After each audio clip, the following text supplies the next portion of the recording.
Hello guys, for this video, ayan, pupunta tayo ngayon sa palengke namin. Oo, palengke namin. Yes. Dito sa saod namin. Mabahal akong isira. Dinner ko ba? Yung dinner na yun is one of my favorite ulam. Oo, at yung feeling na ang tagal ako tumawid.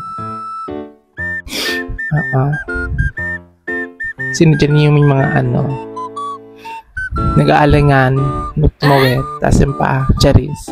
Then, nakatawid na nga, nagpupunta na ako dyan sa pilihan ng ulam. At yan, guess what? Ang bibilin ko. Yes, correct. It's sizzling. Yes, sizzling. Pork sizzling. Yes. Favorite ko yung sizzling na yan kasi nga, nung dati, hindi ko yan bet kasi nga, ang daming sibuyas, bawang.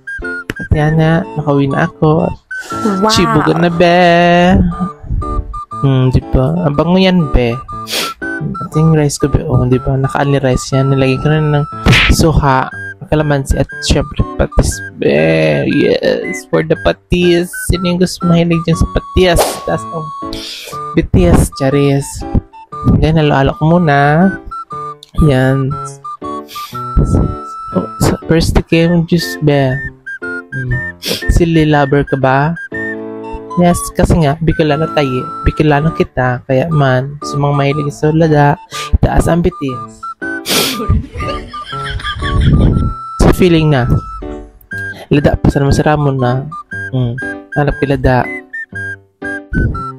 Kaya naman grabe ang chibog ko dyan, be. Si Senday naniwang dyan.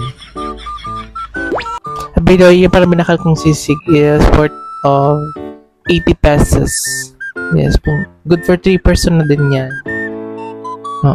Pero isang gabi lang yung kinain ko. At yan, tapos na nga ako. Patapos na kumain. Patapos na kumain. At yan pala, ang init habang kumakain. Kaya nang tinato ko yung electric pan dyan. Ayan, tapos na. Bye-bye. Charis. Ayan, diba? May second batch pa, be. Kaya naman, yung tatong ko, saing, ayan, muntik ka na ba maubos? At yun nga, ubos na yung kanin ko. Kaya naman, may napita pa naman ako na sisi. So, bukas naman, thank you for watching. Mwah!